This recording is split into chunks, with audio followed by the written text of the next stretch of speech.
Hello student, this is Rahul Shukla. आज हम लोग क्लास 10th मैथमेटिक्स में चैप्टर 3 दो चर वाले रैखिक समीकरण पढ़ने वाले हैं।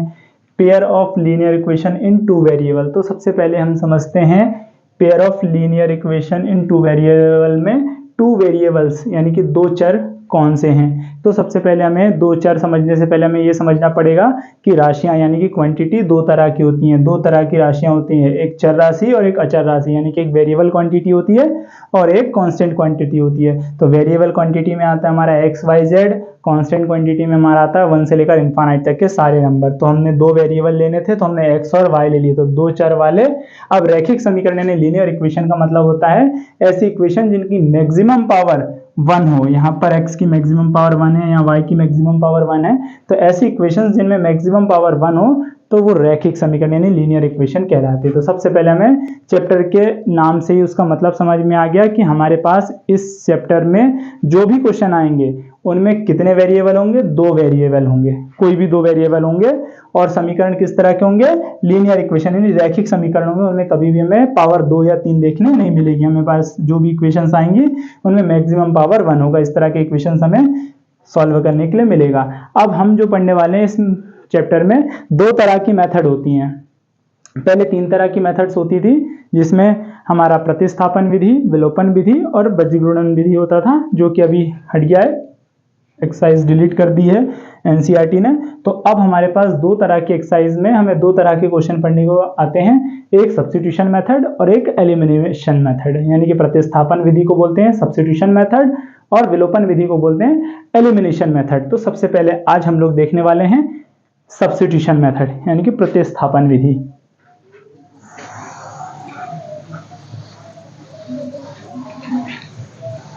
तो प्रतिस्थापन नाम से ही समझ में आ रहा है एक स्थान से दूसरे स्थान पर वैल्यू को सब्स्टिट्यूट करना, प्रतिस्थापित करना। पहला वाला क्वेश्चन देखेंगे, x प्लस वाई बराबर 14, x माइनस वाई बराबर 4।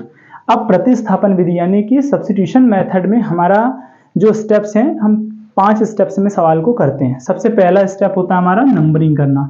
जो इक्वेशन दिए हैं उन पर नंबर 1 और नंबर 2 इस तरीके से दोनों इक्वेशंस पर नंबरिंग करेंगे। अब हम इन दोनों इक्वेशन को देखेंगे। अगर हमारे दोनों इक्वेशन में से दोनों पॉजिटिव हैं या दोनों नेगेटिव हैं तो रेंडमली हमारे पास जो नंबर छोटे होंगे उस इक्वेशन से स्टार्ट करेंगे। अगर हमारे पास एक इक्वेशन पॉजिटिव और एक इक्वेशन नेगेटिव हो, जैसा कि इस क्वेश्चन में दिख रहा है, तो हमेशा हम क्या करेंगे, नेगेटिव इक्वेशन से सवाल को हल करना यानी कि सॉल्व करना स्टार्ट करेंगे। तो हम लिखेंगे समीकरण 2 से, बाय इक्वेशन सेकेंड, समीकरण 2 से x माइनस वाई बराबर 4। अब क्या करना है, जो हमारे पास ऋणात्मक समीकरण में जो माइनस वाली क्वांटिटी है उसको बराबर किस तरफ यानी कि इक्वल्स टू के साइन किस तरफ ले आएंगे, तो माइनस वाला जो साइन है वो प्लस में यानी कि ऋणात्मक चिन्ह धनात्मक में बदल जाएगा। तो x बराबर आ जाएगा 4 प्लस वाई। और जैसे ही एक वेरिएबल यानी x के बराबर आ गया 4 प्लस वाई, यानी x की वैल्यू आ गई 4 प्लस वाई, उस इक्वेशन नंबर 3 दे देंगे। अब जैसे ही हमारा समीकरण 3 बनेगा तो समीकरण 3 से x या y किसी एक चर संख्या की वैल्यू निकल जाएगी।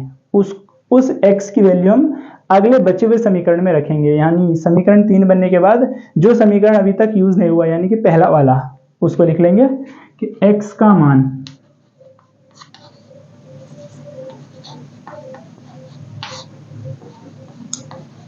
समीकरण 1 में रखने पर, समीकरण 1 में रखने पर, तो सबसे पहले हम लिख लेंगे इक्वेशन नंबर 1 को, x प्लस वाई बराबर 14।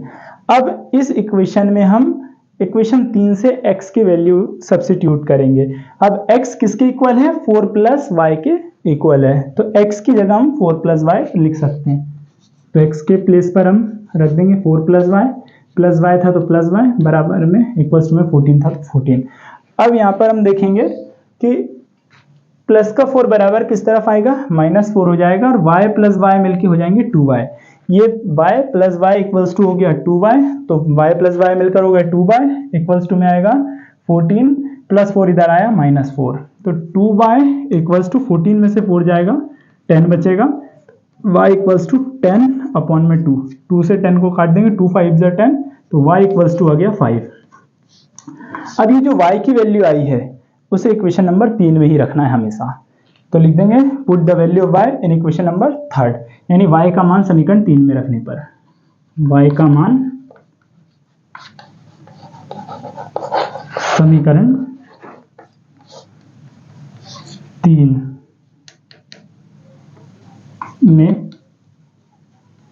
रखने पर, समीकरण 3 क्या है, x equals to 4 plus y, तो x इक्वल्स टू 4, y की जगह पर रख देंगे 5, तो ये आ गया x इक्वल्स टू 9। देयरफॉर अतः x बराबर 9, y बराबर 5, ये हो गया हमारा फाइनल आंसर। अब एक बार और समझेंगे इसको। हमारे पास में दो समीकरण दिए रहते हैं, दो चर वाले रैखिक समीकरण दो दिए रहते हैं। इसमें हमें क्वेश्चन में कई बार ऐसा लिखा हुआ आता है, सॉल्व द इक्वेशन, समीकरण हल कीजिए। तब हम एलिमिनेशन या सब्स्टिट्यूशन कोई भी मेथड रेंडमली लगा सकते हैं। अगर क्वेश्चन लिखा आता है कि समीकरण को प्रतिस्थापन विधि से यानी कि सब्स्टिट्यूशन मेथड से सॉल्व कीजिए, यानी प्रतिस्थापन विधि से हल कीजिए, तब हमें यही मेथड अप्लाई करना होता है। तो हमारे पास दोनों इक्वेशन दी थी, हमने सॉल्व किया। तो सबसे पहले क्या करा, दोनों इक्वेशंस पर नंबरिंग की, समीकरण 1 और 2 डाला। जैसे ही हमने देखा कि समीकरण 1 या 2 में से कोई भी एक अगर नेगेटिव इक्वेशन है जिसमें माइनस का साइन दिख रहा है, तो हमें उसी समीकरण से हल करना है। अगर दोनों प्लस होते, दोनों माइनस होते, तो जो समीकरण छोटा होता उसी से हल कर देते, तब भी हम इक्वेशन 2 से ही सॉल्व करते। तो जैसे हमने देखा कि समीकरण 2 में माइनस का चिन्ह है, तो हमने समीकरण 2 से तो लिखा बाय इक्वेशन सेकंड, समीकरण नंबर 2 से। अब समीकरण 2 को लिख लिया एक बार। अब यहाँ पर जो माइनस का y था उसे बराबर किस तरफ लिया है, तो हो गया प्लस का y, और हमारा बन गया इक्वेशन नंबर 3, x बराबर 4 प्लस y। ये आ गया हमारा समीकरण नंबर 3। अब जैसे हमारे समीकरण 3 से x की वैल्यू निकल गई, तो हमने क्या करा, समीकरण 3 से x का मान समीकरण 1 में रखा। कहां पर रखेंगे, जिस इक्वेशन को यूज नहीं किया था। तो 2 यूज हो चुकी थी, 1 यूज नहीं हुई थी, 1 का उपयोग नहीं किया था, तो समीकरण 1 में रख दिया। तो समीकरण 1 को पहले वापस लिखा, x प्लस वाई बराबर 14। अब x की जगह पर क्या वैल्यू हम सब्स्टिट्यूट करेंगे, प्रतिस्थापित करेंगे, 4 प्लस वाई, एक्स की जगह रख देंगे हम 4 प्लस वाई। तो इस x की जगह हमने रख दी x की वैल्यू 4 प्लस वाई, आगे प्लस वाई था तो प्लस वाई, इक्वल्स टू में 14 था, इक्वल्स टू में 14। अब यहाँ y और y जुड़कर हो जाएंगे 2y, प्लस का 4 बराबर किस तरफ ले आएंगे, माइनस का 4, तो 2y बराबर 14 माइनस 4। 14 में से 4 माइनस करेंगे आ जाएगा 10, इंटू का 2 हमेशा जाता है डिवाइड में, इंटू में जो भी नंबर होता है वो कहाँ जाएगा, डिवाइड में। तो 2 5 जा 10, तो y की वैल्यू आ गई 5। अब जैसे ही y की वैल्यू आई, तो इस y के मान को हमें कहाँ रखना है, हमेशा जो भी आएगी यहाँ पर x की आए या y की आए, जो भी वैल्यू आएगी उसे हमेशा इक्वेशन नंबर 3 में रखना है। तो यहाँ पर हमारा y का मान आया था, तो हमने लिखा y का मान समीकरण नंबर 3 में रखने पर। तो समीकरण 3 था हमारा x बराबर 4 प्लस वाई, तो y की जगह पर हमने बस y की वैल्यू रखी, तो 4 प्लस 5 इक्वल्स टू आ गया 9। तो x की मान आ गई 9, तो हमारा x और y दोनों की वैल्यू आ गई, x बराबर 9, y बराबर 5। अब हमें एक बार चेक करना है कि हमारे आंसर ठीक आए या नहीं आए। तो सबसे पहले x और y की वैल्यू यहाँ रखकर देख लो, x की जगह 9, y की जगह 5, तो 9 और 5 14,